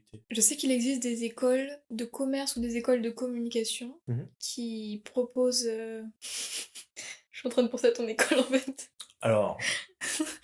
non, mais je tu suis en train de peux en chercher- parler, tu peux en J'étais en train parler. de chercher laquelle et après je me suis dit bah... Que ce soit des écoles de communication, des écoles de commerce ou des écoles spécialisées dans le digital, dans le multimédia. C'est vrai que moi je me suis pas trop renseignée là-dessus puisque j'étais vraiment partie pour aller à l'université et j'ai eu de la chance d'être acceptée directement. Je me serais peut-être penchée après Ouais. si j'avais eu aucun choix. En tout cas, je sais que ça existe. Est-ce que tu as eu des retours justement de gens sur ces écoles et est-ce qu'ils t'en ont dit? Est-ce que tu as entendu parler des cursus? Est-ce qu'ils sont similaires aux tiens ou pas du tout? Est-ce qu'il y a des choses qui changent? Est-ce qu'il y aurait des choses que tu aurais aimé faire là-bas et que t'as pas pu faire dans ton DUT? Bah, je connais pas énormément de personnes qui ont pu faire une école équivalente. Mais de ce que j'ai compris, les cours étaient pas si éloignés que ça, c'était assez similaire. Mais il y avait peut-être moins cette dimension programmation qui m'a vraiment Traumatisé. traumatisée. Je me suis vraiment pris un 1 sur 20 pour la première fois de ma vie. Eh oui. Mon pote avait eu 0, donc ça m'avait rassurée. Dur, mais comment tu fais pour avoir 1 sur 20 en programmation? Et ben déjà on te demande de faire un programme, quelque chose que tu fais à l'ordinateur mais sur papier. Donc tu peux pas l'essayer et voir si ça fonctionne déjà. Donc c'est du par cœur, mais c'est du code. Ouais. Déjà que tout ce qui est mathématiques, algorithmique et tout ça, c'est vraiment pas mon truc. Là, sur papier, en plus avec la pression du contrôle et le fait que Ouais. j'ai juste rien compris. Par contre, je respecte vraiment ceux qui arrivent à programmer. Ah oui, Voilà, ça, c'est pas mon truc. c'est des ouf. Ouais, j'arrive juste à faire du HTML et du CSS, donc coder un petit site moche C'est déjà ça. et sans interaction. En termes de stage, qu'est-ce que tu as fait comme stage? On en a parlé. Et comment ça s'est passé là-bas? Donc le premier stage que j'ai fait, qui était un stage de 4 mois, dans l'association du coup France Horizon, c'était vraiment une découverte sur tous les domaines. Déjà professionnel, parce que j'avais eu zéro expérience, en tout cas en termes de communication. Donc j'ai découvert ce que c'était que le métier de communicant. Ensuite j'ai découvert ce que c'était que de travailler dans une association. Et en plus avec le recul, je me suis rendu compte que la personne avec qui je travaillais, qui était tout seul à s'occuper de la communication entière d'une association, il faisait un boulot énorme et en fait je m'en rendais pas forcément compte à ce moment-là parce que j'avais pas de point comparatif. Et en plus de son travail où il était déjà hyper surchargé, forcément vu qu'il était tout seul, il a quand même pris son temps pour tout m'expliquer. Il était hyper pédagogue, même si je faisais quelques erreurs, ce qui est normal, il était quand même hyper motivant. Donc super première expérience qui m'a vraiment énormément servi, qui m'a pas dégoûté du monde du travail, ni de la com, ni rien du tout, au contraire. Et ça c'est beau. Et oui, franchement, top. Donc après voilà, mon deuxième stage, incroyable aussi, avec des personnes très très humaines. Donc ça c'était le stage de combien de temps? Donc c'était mon stage de 4 mois dans l'association France Horizon, qui accompagne plus les personnes un peu en difficulté sur tout ce qui est logement, voilà. Les seniors, la petite enfance, les personnes réfugiées, etc. Le stage d'après que j'ai fait, c'était au Secours Populaire, donc c'était un stage de 2 mois et demi, 3 mois. Donc ça c'est déjà une plus grosse... Structure? Ouais, une plus grosse structure Ouais. là déjà. Oui. Parce que le Secours Populaire c'est The Mastodon. Non? Secours Populaire, ouais, c'est déjà une grosse association que tout le monde connaît, tu vois. Quand je disais France Horizon, les gens connaissaient pas forcément. Si je dis Secours Populaire, tout le monde voit de quoi je parle. Donc j'étais hyper contente d'être prise en stage là-bas. Et ce que je disais, c'est que je suis tombée avec une équipe très très humaine. Vaut mieux dans une asso. Oui, c'est mieux. Vaut mieux. Mais tu sais, On sait jamais, il y a de tout partout. Hein. Ouais. Et voilà, très reconnaissant dès que je faisais quelque chose, qui n'hésitait pas, tu vois, à dire c'est bien, ou même si je faisais des erreurs, à le dire aussi. Enfin, en tout cas, très transparent, très motivant. J'ai pu faire des petits déplacements avec eux. Ils m'ont donné des opportunités sur des projets un peu plus perso, par exemple. Je connaissais bien Twitch, et donc du coup, ils m'ont dit, bon, on va te mettre dessus, vu que c'était un truc que j'adorais faire en plus. Donc je me suis chargée, par exemple, de la prise de contact avec les influenceurs, enfin, de faire une liste. Et... Trop bien. Trop bien. Faut arrêter de shooter ce micro. Ouais, mais voilà, je parle trop avec les mains. Non, mais pas. Donc voilà, ce deuxième stage, qui était pour moi incroyable aussi. En plus, c'était un stage un peu bonus, dans le sens où, tu sais, j'avais plus besoin de le faire pour valider ma formation. Ouais, donc c'était que du plaisir. Voilà, je sais que j'avais pas de mémoire à la fin, j'avais pas de rapport de stage.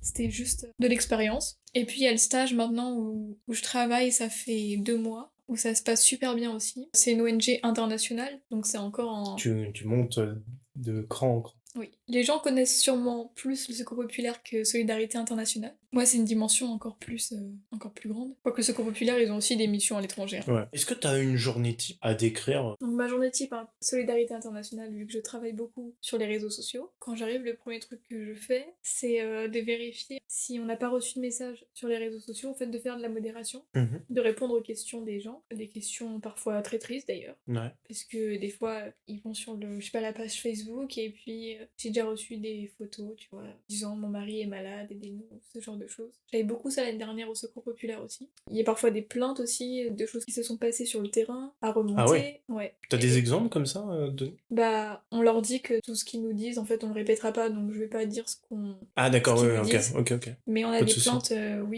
plus ou moins graves. Mais est-ce que tu pourrais donner un exemple qui a pas été fait? Tu vois, et comment tu peux réagir? Par exemple, sur les photos et tout, qu'on t'envoie sur le fait de ça va pas, on a besoin d'aide et tout, comment tu réagis à ce moment-là? Quel est ton rôle de communicant? Malheureusement, on peut pas les aider, Okay. tu vois. Surtout là où je travaille, c'est une association qui est plus orientée sur l'eau, tu vois, l'accès à l'eau potable, l'assainissement, donc tout ce qui est toilettes, l'hygiène, pour éviter les épidémies. J'ai beaucoup de demandes, par exemple, j'ai plus d'argent, enfin mon mari ne peut pas recevoir de soins, et donc là je reçois des photos, j'ai déjà reçu des photos. Donc je suis obligée de dire merci de l'intérêt que vous portez, tu vois, à notre association, mais malheureusement on peut pas vous aider en tant que particulier, et des fois on a des demandes de matériel, pouvez-vous nous envoyer telle ou telle chose, et on est obligé de dire tout l'argent qu'on reçoit, il est déjà utilisé et on peut pas faire plus. Donc c'est assez frustrant de répondre aux gens. Ouais, j'imagine bien. Je peux pas vous aider. Ok. Donc ça c'est ma journée type, c'est je commence par ça, par répondre à ces messages. Et Ça après- va niveau moral d'ailleurs à la fin? Ouais, non, ça va, en vrai. Sachant que c'est pas la première fois aussi, et l'année dernière c'était à peu près la même chose, Secours Populaire. Mhm. Bon, c'est un peu c'est un peu horrible de dire qu'on s'habitue, tu vois. Ouais, mais- bah ouais, non, mais c'est comme une infirmière qui va voir je sais pas combien de malades par Ouais, journée c'est et ça. qui va s'habituer, ouais. C'est ça, on s'habitue à recevoir ce genre de demande, après on s'habitue pas à la misère, on s'habitue pas à voir des gens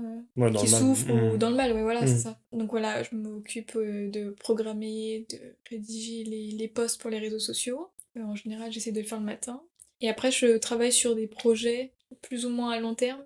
Donc dès que j'ai le temps, par exemple là on travaille sur une grosse journée qui s'appelle la journée mondiale de l'eau. Et comme c'est une des activités principales de l'ONG, Ouais, c'est très important. on j'imagine. est en train de monter un événement. Ok. Donc là, j'aide sur l'événement, que ce soit pour la prise de contact justement pour les influenceurs ou pour l'événement en tant que tel, parce qu'on va collaborer avec un street art artiste Mhm. qui va nous faire une structure. Wow, stylé. Et donc, Bon, là, c'est brainstorming en ce moment. Ok, donc, ouais, par exemple, ce concept-là, vous êtes combien à y penser? toute la com, et on demande à des experts WASH, ce qu'on appelle donc ceux qui sont spécialisés dans l'eau, parce qu'en fait, Solidarité Internationale, ils sont vus comme experts sur tout ce qui est accessibilité à l'eau. Ok. Donc il y a des gens dans l'association qui sont vraiment experts sur ça. Donc entre les gens de la com et les gens un peu qui s'y connaissent, on brainstorm, on essaie de définir un truc, faire un truc un peu qui va marquer les esprits, enfin, qui peuvent interpeller les journalistes aussi. Ouais, donc là, je peux pas vous dire le concept, mais en tout cas, ça a l'air charmé. Du coup, c'est très intéressant. À découvrir. À découvrir, suivez Solidarité Internationale sur tous les réseaux. Exactement. Voilà, soyez partout. Et du coup, c'est quoi tes missions type, à part du coup répondre aux messages, quand il y a des événements, y participer? Est-ce que t'as d'autres trucs à faire? Je fais aussi du montage vidéo. En fait, j'aide un peu toutes les personnes qui travaillent dans la communication si elles ont une mission et que j'ai du temps de libre. Ils me demandent et je réalise des tâches. Là, par exemple, il y a l'attaché de presse qui aimerait bien que je fasse un peu une veille sur les journalistes qui seraient intéressés au domaine de l'eau. Donc, j'essaie de chercher des journalistes, de faire une liste. Ouais, je prends un peu toutes les missions qu'on me donne. Je vais aussi sûrement réaliser des illustrations. Ok. Puisque j'en ai proposé une qui est assez bien plu. Et donc, ils m'ont dit... bah écoute, pourquoi pas pour faire des posts à venir sur les réseaux sociaux. D'accord. Comment t'as eu tous ces stages? Est-ce que ce sont, je sais pas, des contacts? Ou est-ce que c'est par exemple l'université qui t'a aidé, qui a mis une liste d'associations auxquelles ils sont partenaires, par exemple? Ou est-ce que t'as cherché par toi-même et c'est vraiment un coup de chance, enfin un coup de chance, entre guillemets, mais t'es allé débusquer par toi-même? Tous les stages que j'ai faits, je les ai trouvés par moi-même. Il n'y a aucune université qui m'a aidé sur aucun stage, vraiment. Le premier que j'ai fait, j'ai répondu à une annonce. Le deuxième que j'ai fait, pareil. Bah, en fait, à chaque fois, j'ai répondu aux offres d'emploi. Ok. Et je pense que mon premier stage m'a vraiment aidé pour avoir le deuxième, et après Mhm. le deuxième m'a aidé pour avoir le troisième, etc. Donc, Ouais, ouais, bien sûr. quand même, peut-être un coup de chance pour le premier stage, puisque j'avais vraiment zéro expérience. quoi. Ouais, ok. Et justement, au niveau des entretiens, comment t'as fait pour te vendre sur ton premier stage, sachant que t'avais rien fait? Alors j'avais eu un premier entretien une semaine avant dans une mairie pour la communication, je sais même plus c'était quelle mairie, et je pense que j'étais tellement stressée que j'ai fait n'importe quoi. J'ai même eu une paralysie du sommeil pour la première fois. Ah ouais? Pour la première fois, tellement j'étais stressée. Aïe, aïe, aïe. Donc je suis arrivée là-bas, je bégayais. Ouais, t'étais pas bien. En plus on me disait non mais des stress, c'est tranquille. Et plus on me disait c'est pas la peine de stresser, et plus je stressais. Ouais. Et donc je me suis dit bon, en fait c'était un ami de mon père, donc c'était un peu en plus du piston. Ouais. Enfin, c'était un ami d'un ami de mon père. Bon. Voilà, c'était du piston. Donc je me suis dit, bon, au pire j'aurai ce stage, même si l'entretien il est raté. Et donc en fait je me suis détendue, je me suis dit c'est bon, il y aura au moins ça. Et donc j'ai répondu quand même à une autre offre. En fait j'ai répondu à plein d'offres, mais c'est la seule qui m'a rappelé plutôt. Ok. Et je me suis dit bon, je vais y aller quand même, on va voir. Et j'étais très détendue parce que je me suis dit dans tous les cas c'est bon, j'en ai un. Ok. Ce qui était faux, en plus on m'avait jamais répondu, ça se trouve je l'avais pas du tout. Et du coup j'y suis allée tranquillement, et en fait je pense que j'ai répondu à ces questions correctement. Et j'étais aussi sa première stagiaire, ce qui a dû aider. J'ai raconté un peu les expériences que j'avais eues avant, sachant que j'avais pas beaucoup d'expérience professionnelle, donc en fait tout ce que j'avais fait avant, j'ai essayé de le ramener aux activités de l'association. Tu vois, j'avais travaillé pour la mairie de Paris par exemple, dans un club pour les personnes âgées, pendant un mois, en CDD. Et donc, vu que eux ils étaient dans le logement, et notamment pour les seniors, ils ont des EHPAD, j'ai essayé de dire bah j'ai travaillé dans une maison pour les personnes âgées, enfin non. J'ai rattaché en fait ça. Ouais, et... t'as parlé d'expérience. Et d'ailleurs, quand j'ai commencé mon stage, le premier truc qu'il m'avait dit, c'était « T'as travaillé dans un EHPAD, c'est ça ?» Et j'avais dit « Non, pas tout à fait, mais oui. » C'est ça, c'est ça. Est-ce que c'est compliqué d'avoir des stages dans ton cursus ou pas? Est-ce qu'il y a des gens... Enfin, toi, t'en as trouvé, mais est-ce qu'il y a des gens qui ont bien galéré, quand même? Est-ce que tu parles de mon master, donc communication publique et politique, ou dans la com en général? Je te parle de tout. De tout. DUT, il y en a qui ont énormément galéré. Mhm. Déjà parce que c'est notre première expérience pour tout le monde, presque. Donc il y en a qui ont... Je sais même pas s'il y en a qui n'ont pas trouvé de stage, peut-être. Ok. Je crois que l'université a un peu aidé vers la fin, Ouais. si tu trouvais pas de stage. Pour la licence, je n'avais pas beaucoup de contact avec les gens de ma classe. Et c'est une licence qui a duré 1 an, donc Ouais, y a je pas sais le temps de j'ai pas eu- s'attacher aux Ouais, gens. j'ai pas eu beaucoup d'affinités. Donc les gens avec qui je parlais ont trouvé un stage, mais je pense qu'il y en avait certains qui ont eu du mal aussi. Mhm. Et en master, bizarrement, pratiquement tout le monde a trouvé un stage assez rapidement. Ok. Voilà, il y en a que un qui en avait pas. J'imagine que tous ne font pas dans des associations. C'est quoi les autres stages que tu peux avoir dans ton master, par exemple? Ouais, on est que 2 à faire des stages dans des associations. Ok. Euh, Vous êtes combien en master, du coup? on est 35, 40, Ok. ouais, il y en a qui sont partis. Ouais, qui une sont- grosse classe, quoi. Ouais, sachant En qu'on tout était cas que 50 les autres années, pour Hmm. moi c'est pas beaucoup, mais... Collège, lycée, c'est une grosse classe, quoi. Ah oui, Voilà. ouais. Donc une promo ouais, de 35-40, je sais plus exactement. Donc la plupart en fait ils font des stages dans des cabinets de conseil pour justement des premiers ministres, certains dans des ministères directement, d'autres pour des mairies, des collectivités territoriales comme je t'avais dit, mais certains qui travaillent sur des projets. Je sais qu'il y a les présidentielles 2022 qui arrivent, donc il y en a certains peut-être qui ont pu se rattacher à certains projets. En tout cas, la plupart des gens sont dans la communication politique dans mon master, parce que eux, ils ont fait ce Forcément. master-là parce que c'était ce qui leur plaisait, quoi. D'accord. Quand t'es rentré dans le monde pro, est-ce que t'as ressenti des difficultés quand tu y es rentré? Lors de mon premier stage, Dans ton premier stage, même dans les autres stages, est-ce que t'as eu des difficultés pendant ton expérience?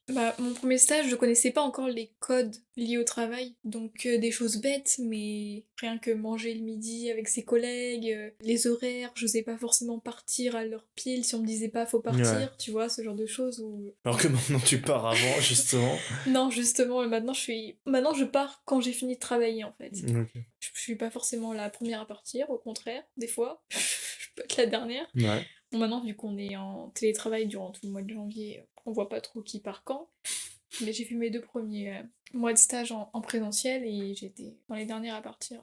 L'année dernière, au secours populaire, si je dépassais un peu l'heure, tu vois, on me disait Marion, il faut partir. Tu vois, c'était un peu Ouais, l'inverse. c'était très strict. Ouais, niveau, c'était. Oui, en tout cas pour mon bien-être, tu vois, on me disait force pas. Mais surtout t'as en fait tant que tes heures. stagiaire et tout. Oui, déjà que tu gagnes pas beaucoup, donc si on te rajoute des heures. Bon, je dis ça pour mon premier stage, j'ai fait beaucoup d'heures sup, mais on m'a offert un mois gratuit de salaire à la fin, justement Ouais, pour c'est cool. compenser, et donc voilà. Ok. Et je me suis jamais plaint non plus de finir tard. Et j'avais pas forcément cette force de proposition dans mes premiers stages Mhm. que maintenant je pourrais avoir, même si je suis pas quelqu'un de très affirmé non plus, mais disons que si j'ai fini, je pars, tu vois. Ouais. Pour mon premier stage, c'était plus compliqué. Ouais, c'était dur de comprendre les codes liés au travail, c'est ça que je voulais dire en gros. Est-ce que toi, t'aurais aimé avoir la possibilité de choper une alternance ou pas? Je me suis déjà posé la question est-ce que je préfère les stages ou les alternances, et j'aurais pu me tourner vers une licence qui propose des alternances, mais en fait je préfère les stages juste parce que à partir du moment où t'es dans le travail, en fait le stage t'es à fond dedans, je sais pas, il y a pas les cours qui reviennent. En fait une fois que je commence à travailler, j'ai plus envie de revenir en cours, donc Ouais. j'aime bien être à 100% dans ce que je fais. Et donc l'alternance, je pense que c'est génial parce que ça dure en général 1 an ou 2 ans. Alors que le stage, ça dure que 4-6 mois, tu vois. Enfin, c'est beaucoup plus court. Mais juste le fait que tu puisses être à fond dans tous les projets qu'ils te proposent, tu vois, pouvoir tout suivre. Moi, c'est un peu ça que je préfère dans les stages. Donc Ouais. non, j'ai jamais voulu vraiment faire d'alternance. D'accord. Je voulais parler du milieu associatif, même si on en a parlé, où tu as depuis pas mal de temps contribué, notamment avec ton père, puisque tu participes activement à Association Rêve, qui réalise les rêves d'enfants gravement malades. Qu'est-ce que tu fais là-bas exactement? Donc l'association Rêve, comme tu l'as dit, elle réalise les rêves des enfants très gravement malades. Et en fait, le but c'est de les accompagner quand ça fait 1 an d'ancienneté. Donc ça fait 1 an que t'es là dans l'association, tu peux les accompagner, réaliser leurs rêves qui peuvent être tout et n'importe quoi, rencontrer un sportif, un chanteur, visiter un pays, ou juste aller à Disney, aller sur un tournage. Et j'ai pas trop eu l'occasion déjà avec le Covid, en fait, comme c'est les premiers touchés. Ok. Ils sont très vulnérables, Ouais, donc ils forcément. vont pas sortir en ce moment. Et moi, ça fait presque 2 ans que j'y suis. Enfin, presque depuis le début du Covid, je crois. Ok. Donc, j'ai pas pu accompagner. Mais par contre, je m'occupe des événements. Dès qu'il y a un événement, je suis sur les stands. Je m'occupe de certains moyens de communication visuelle, donc par exemple les affiches. J'ai déjà fait des comptes rendus lors de réunions. Bon, voilà. Il n'y a pas énormément de choses pour l'instant qui peuvent se mettre en place, malheureusement. Donc, c'est un peu mort. Forcément, ouais. Mais voilà. Ok. Et qu'est-ce que ça t'apporte, toi, humainement et même professionnellement, en plus, tu sais, de participer à ça? Déjà, j'apprécie beaucoup parce que je le fais avec mon père et ma sœur, donc c'est un peu un truc familial. C'est une association où si t'es pas disponible, on te force pas à le faire, donc j'aime bien le fait que ce soit pas une contrainte et que t'aies pas la pression et que tu fais en fait si tu peux. Et après, ça m'apporte, sachant que je veux travailler dans une ONG ou une association, forcément, en fait, ça m'apporte une expérience en continuité, tu vois. Il y a ce que je fais pendant les stages et puis il y a ce que je fais en dehors qui me permettent de jamais vraiment Couper, ouais. ouais, jamais couper. Je suis toujours un peu un pied dans le domaine. Et comme j'aide bah, voilà, sur les moyens de communication, par exemple, au moins visuel, ça m'aide au niveau expérience. Et puis c'est un domaine qui me touche aussi, le domaine des enfants, le domaine de l'handicap. Ça apporte énormément humainement aussi, surtout quand tu les vois en vrai. Ouais, c'est Je les ai sûr. vus lors des 25 ans de rêve, ils avaient fait un événement par exemple, et il y avait tous les enfants qui étaient là. Et c'est très touchant. Bah oui, forcément. Puis surtout, tu vois en fait le travail que t'as fait. Enfin, c'est pour ça, quoi. C'est pour eux. Ok. Surtout quand tu les vois heureux et tu dis bon, il y en a certains en fait ils savent pas combien de temps ils vont vivre et tu les vois heureux et tu te dis tu vois nous on a des problèmes en fait à côté c'est rien. Oui, c'est que dalle. Le fait de faire ça plus tes stages dans le milieu associatif, est-ce que finalement ton père il a pas eu un énorme rôle à ça? Est-ce qu'il t'a pas initié justement à ce milieu associatif? Et t'as pas suivi un peu les traces aussi là-dessus? Alors le premier stage que j'ai fait tu vois ça avait rien à voir avec mon père et c'est un peu au hasard parce que j'ai répondu à l'offre sans savoir vraiment ce que c'était et que ça m'a plu. Mais par contre, d'avoir mon père qui crée sa propre association, qui me demandait des conseils, de faire des prospectus pour lui, ça m'a permis de me pencher dessus. J'ai rejoint l'association, c'est sûr, Rêve grâce à lui. Et maintenant, il continue ses activités, il fait des dons pour des associations tous les mois. Là, il vient de prendre 1 an de... On appelle ça, tu vois, normalement, il travaille chez Renault en tant que comptable, et là, il a pris 1 an juste pour Juste pour la juste pour l'association, enfin, Ok. pour les associations, pour son D'accord. activité. Et oui, c'est un peu un... Enfin, moi, je vois ça un peu comme un modèle. Je lui dis pas beaucoup, mais... Au moins, c'est ça. Tu le dis Non, ici. ouais. Non, c'est vrai, enfin, ça m'inspire beaucoup.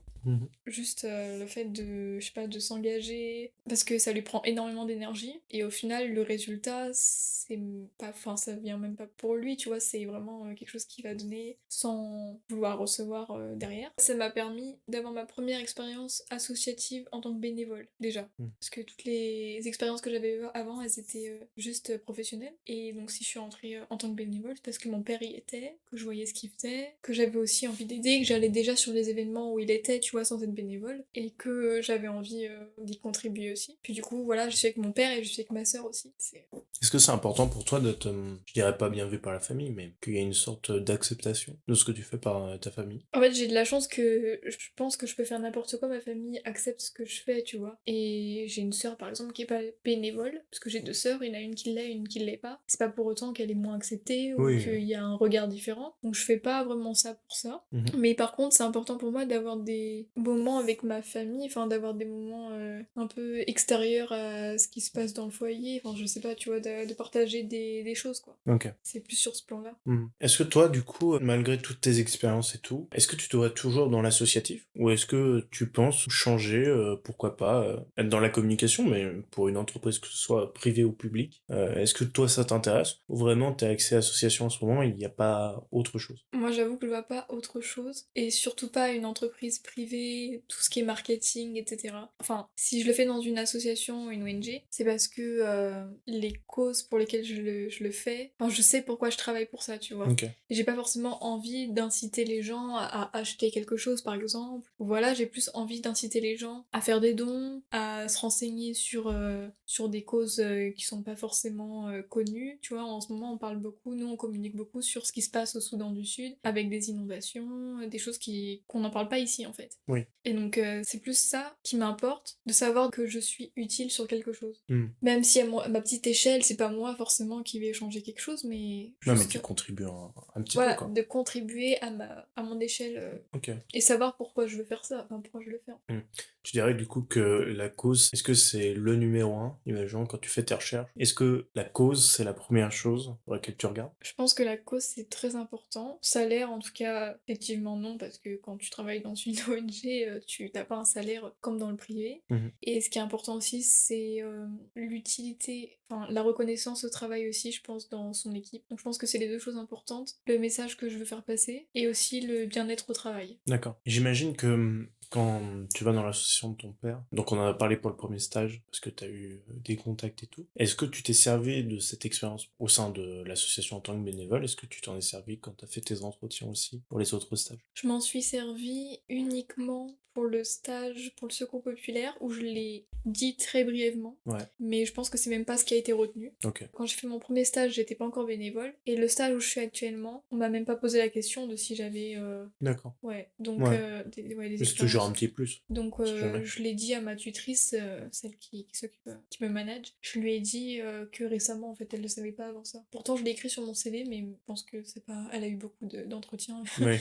Et ça J'imagine. c'est pas ce qui lui avait marqué. Elle m'avait Ok. pas posé la question durant l'entretien. Et dans ton profil, qu'est-ce qui se fait remarquer d'ailleurs? Est-ce Bah, qu'on te le dit? Maintenant, ça doit être justement les expériences que j'ai eues avant, sachant que je suis toujours restée du coup sur la même lignée. Je suis toujours restée dans l'associatif. Je pense que du coup, on peut se dire que je suis fiable à ce niveau-là, tu vois. Que je mens pas quand je dis que c'est vraiment le domaine qui me plaît et que je sais de quoi je parle. Ouais. Et après, je sais pas. Je pourrais pas vraiment te dire Ok. ce que pensent les recruteurs quand ils voient mon CV, en tout cas. Ouais, j'imagine bien.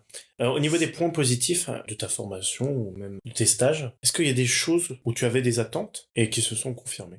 Bah, mes attentes, elles étaient différentes pour chacun de mes stages, pour chacune de mes formations. Est-ce que tu veux expliquer justement les attentes dans tes stages, par exemple? Mon premier stage, c'était uniquement déjà de savoir si la communication, ça me plaisait. Parce que j'étais même pas sûre de ça. Et donc, bah, ça me l'a confirmé, c'est sûr. Au bout de 4 mois de stage, sachant que ça me plaisait toujours autant, que ce soit le premier jour de mon stage jusqu'au dernier jour, je me suis dit, ok, c'est vraiment le domaine qui me plaît. Ensuite, mon deuxième stage, c'était de confirmer que c'était le domaine associatif qui me plaisait. En fait, c'est étape par étape. Donc, le deuxième stage m'a confirmé ça aussi. Et puis, le stage que je fais maintenant, c'est peut-être plus savoir si je peux prendre plus d'initiatives, tu vois, que je sois un peu plus confiante dans ce que je fais, savoir que maintenant c'est bon, j'ai eu des expériences. Parce que le but quand même à la fin du master, à la fin du stage, c'est de me faire embaucher quelque part, donc pour que je puisse me vendre et savoir, juste savoir ce que je vaux, me rassurer à ce niveau-là, quoi. D'accord. Et en termes de points positifs sur ta formation, qu'est-ce que tu retiens de tout ça? Bah, je retiens que j'ai réussi à enchaîner des formations à chaque fois qui me faisaient aller de plus en plus proche de mon but, sans pour autant, au début, savoir ce que je voulais faire. En gros, je suis partie vraiment dans le flou, et j'ai réussi à construire un chemin petit à petit et à me spécialiser, alors que j'étais complètement perdue au départ, en fait. Est-ce que tu dirais que c'est ça qui te rend le plus fier? Ouais, je pense que c'est ça. Ok. Est-ce qu'il y a des moments marquants qui t'ont rendu fier, ou alors tu te dis à un moment que j'oublierai jamais? Moi, ce que j'oublierai jamais, c'est mon voyage en Espagne, je pense. C'est l'expérience qui m'a marquée, qui m'a appris énormément de choses sur moi-même, parce que j'ai eu des réactions, par exemple, que je pensais pas avoir, ou... Ouais, j'ai appris énormément de choses sur moi et sur les autres. Et aussi, c'est ce que je voulais faire depuis longtemps. Je pensais que je le ferais jamais, et en fait, j'ai réussi. J'ai persisté, tu vois, et au final, j'ai réussi à le faire quand même. Comme quoi, faut pas lâcher. Si c'est un message. Ne rien lâcher. Non mais c'est vrai parce que tout le monde me disait en DUT quand je voulais partir en Espagne, tout le monde me disait mais c'est bon, t'as le temps, tu pourras le faire plus tard. Et je me suis dit mais en fait peut-être que ça se représentera jamais et au final si. Et maintenant je garde plein de contacts de là-bas. Je me suis améliorée dans les langues, anglais, espagnol. J'ai vu ce que c'était que de vivre dans un autre pays, toute seule, vivre avec des gens. Donc je pense que c'est l'expérience qui m'a marquée. On a parlé de doute un peu, mais est-ce que tu as des points négatifs auxquels tu t'attendais pas du tout et ça t'a surpris en mal? Point négatif, c'est dur à dire. En fait, moi, le point négatif de mon parcours, je pense, c'est le fait que j'ai changé tellement de fois de formation que j'ai pas eu le temps des fois de m'attacher aux gens. Tu vois, pendant 2 ans, je suis restée dans une classe avec qui j'ai gardé contact avec 3 personnes. Après, j'ai enchaîné avec une autre formation, une licence. Où pendant 1 an, j'étais avec des gens que je connais à peine et je pourrais même pas te ressortir plus de 3 noms. Et puis après, j'ai fait mon master, mais je suis partie au 2e semestre à Madrid. Du coup, pareil, le temps que tu t'attaches aux gens au 1er semestre, en fait, de 2e semestre, j'étais déjà dans un autre pays et à faire des contacts autre part. Et en fait, j'ai été en contact avec tellement de gens qu'au final, j'ai gardé presque contact avec personne. Je pense que c'est un peu un point positif et négatif parce que du coup, j'ai vu plein de choses différentes et à la fois, j'ai pas eu de stabilité vraiment niveau relationnel en fait. Ok. Je garde juste un petit noyau de UDUT où on est un groupe de 4 Ouais. et voilà. En termes de formation et tout, il y a rien qui te manque ou de choses que t'aurais aimé avoir, tu vois. Bah, ma formation, elle était tellement riche en tout que j'ai du mal à dire qu'il me manque quelque chose. Aujourd'hui, t'as quelle vision de ta formation et de ton parcours? Bah aujourd'hui, je suis très contente de pas avoir eu mon premier choix sur APB. Ok. Ça aurait peut-être été très bien aussi, mais je pense que c'est vraiment un mal pour un bien parce que ça m'a permis non seulement de savoir que c'était la communication qui me plaisait, mais d'aussi voir d'autres domaines et de savoir que, ok, les autres domaines ils me plaisent aussi, mais c'est pas dans quoi je veux travailler. Donc en fait, quand tu te rends compte de ce que tu veux pas, je trouve que tu te rends mieux compte de ce que tu veux. Je sais pas si tu vois ce que je veux dire. Non, mais je vois. En fait, à chaque fois dans mon malheur, je trouve que j'ai eu quelque chose de bien, tu vois. Même quand Ok. j'ai voulu partir à Madrid et que j'ai pas pu, bah, au final, j'ai pu le faire plus tard et ce que j'ai vécu plus tard, peut-être que je l'aurais pas vécu avant. Donc je dirais que j'ai eu énormément de chance sur tout mon parcours, que c'était pas forcément gagné d'avance et que je savais pas ce que je voulais faire et que ça s'est dessiné petit à petit et c'est normal.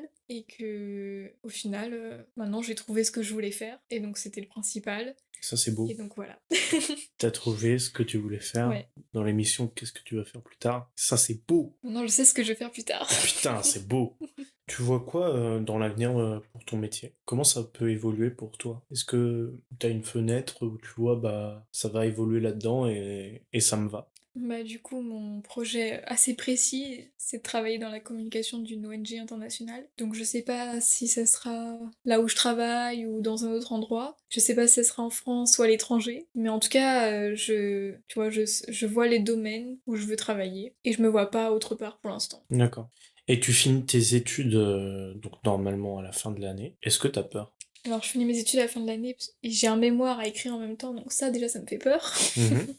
Même si je suis suivie de près par un prof, très bien. Donc t'as déjà cette peur. Est-ce que justement le fait d'avoir des projets avant la fin de l'année, est-ce que ça te permet d'oublier que bah à la fin de l'année c'est terminé et tu rentres vraiment sur la vie professionnelle? Ou est-ce que t'as quand même une vision certaine de ta vie pro après ça? Est-ce que t'en as conscience que c'est terminé? Parce que par exemple, moi j'en ai pas conscience pour l'instant. Il y en a d'autres qui ne l'ont pas du tout. Tu vois. Cette conscience que après c'est terminé et t'es plus trop à l'abri des études par exemple. C'est vrai que j'ai du mal à prendre conscience sur ça parce que je dois finir mon stage en avril, je finis mes cours en juin, mais j'ai mon mémoire jusqu'en septembre. Donc en fait, jusqu'à septembre de l'année prochaine, j'ai l'impression que j'ai encore des choses à faire et j'ai du mal à me dire qu'après septembre, bah, j'ai plus rien du tout et que là, faut que je fasse quelque chose. Je réfléchis même à faire un service civique à l'étranger, peut-être en Amérique du Sud, parce que j'ai toujours voulu aller là-bas. Donc soit faire ça, parce que je pense que c'est le dernier moment pour le faire, en plus t'as que jusqu'à 25 ans, j'en ai 23. Tu veux expliquer ce que c'est un peu service civique à l'étranger? Bah, un service civique à l'étranger, c'est partir avec une organisation, donc ça peut être une association justement, et c'est avoir des missions sur place et voir un peu ce qui se passe sur le terrain. Quand on dit sur le terrain, du coup, c'est dans le pays, voir ce que les organisations elles font réellement. Bah, moi, ça serait plus dans le domaine humanitaire, du coup, donc pour aider les populations. Et en fait, je me dis que faire ça, ça permettrait de voir un peu ce qui se passe réellement avant de passer ma vie à être dans des bureaux et à faire de la communication pour quelque chose que je ne connais que sur papier, en fait. Et forcément, ça m'apporterait sur énormément plus de choses que ça. Ok. On a parlé de travailler dans une association internationale. Pour toi, réellement, c'est quoi le projet où tu te vois dans 1, 2, 3, 5 ans? C'est quoi? C'est un peu la question typique. Bah du coup, je me vois chargée de communication dans une ONG internationale. Je sais pas laquelle, je sais pas où. Pour l'instant, c'est mon projet court et long terme en même temps. Je sais que je peux changer d'avis d'ici, on va dire d'ici 5 ans peut-être. Là, je pense que je suis bien dedans pour l'instant. Quand t'étais dans le DUT, ou même en terminale, tu te voyais pas du tout dans ce master. Est-ce que t'avais cette vision-là de ce que tu voulais faire au moment de la terminale? Tu disais que tu savais pas ce que tu voulais faire, mais même l'associatif, en terminale, ça t'intéressait pas? En terminale, l'associatif, ça m'était même pas venu à l'idée, en vrai. Déjà, la communication, c'était encore flou pour moi. C'était vraiment quelque chose vers lequel je me dirigeais un peu par défaut parce que le reste me plaisait pas forcément et que c'était quelque chose que je venais de découvrir et que je m'étais dit, bon, ça a l'air de se rapprocher un peu de ce que j'aime bien. Mais vraiment, avant le premier stage que j'ai fait, j'avais même pas réfléchi tout ce qui était associatif. Enfin, c'est pas quelque chose qu'on parle réellement, je trouve d'ailleurs. D'accord. Je trouve associatif, ça fait très bénévole, on parle pas. Non, alors qu'il y a des emplois derrière, Ouais, en il y, fait. a vraiment. Surtout dans les ONG ou dans les grosses associations, parce que oui, ok, les associations qui sont à plus petite échelle, il y a ceux qui travaillent, on va dire, au siège, et puis les autres, c'est des bénévoles. Mhm. Mais en fait, il y a vraiment des professionnels de la communication ou des professionnels tout court derrière les associations, et ça, on n'en parle pas beaucoup avant. Donc, en fait, je l'ai découvert par moi-même au fur et à mesure de mes expériences. Ok. Bon, voilà, je pense que c'est assez complet. On arrive vraiment bientôt à la fin.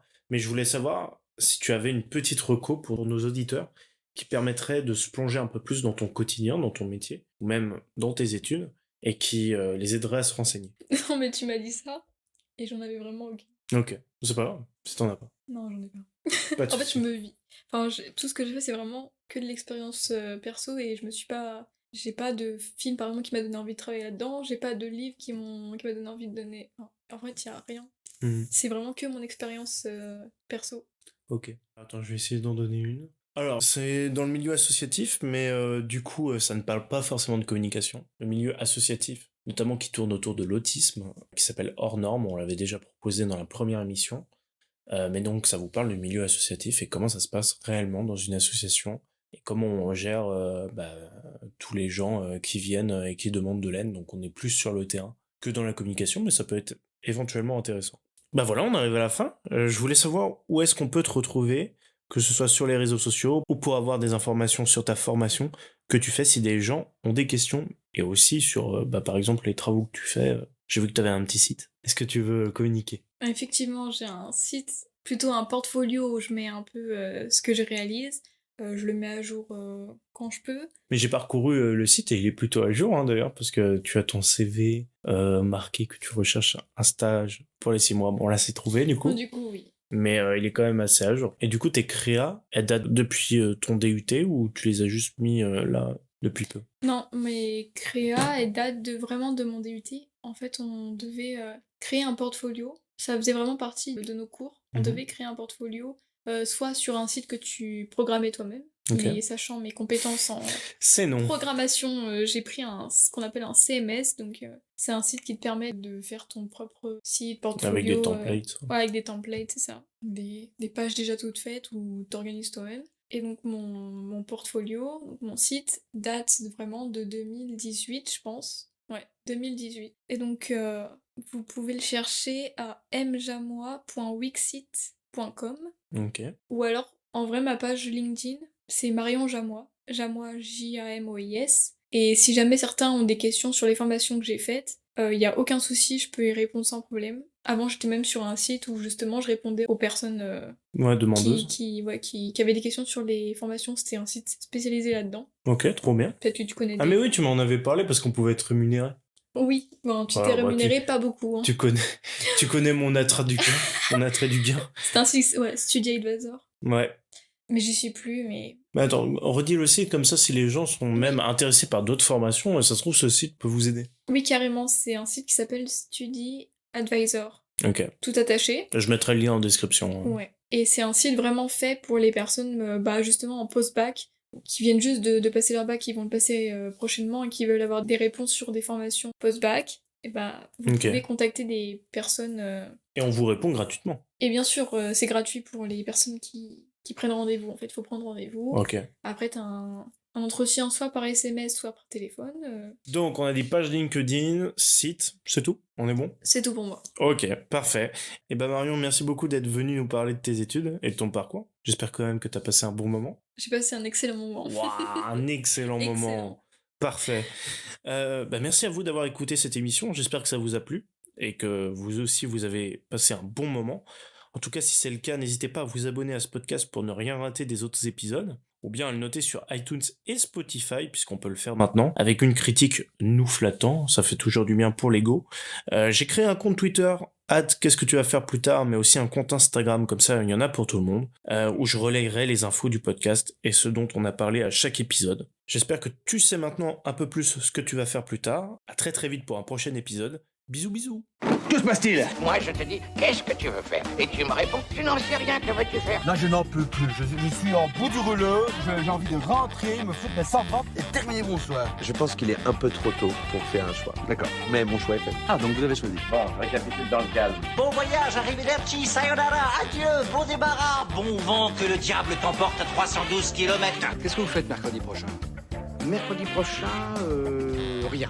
Parfait. L'ami chez qui on devait aller ce soir redonne un dîner, vous êtes bien sûr invité. C'est vraiment très gentil, ça. Non, c'est normal, on vous a raté aujourd'hui, on ne va pas vous rater la semaine prochaine.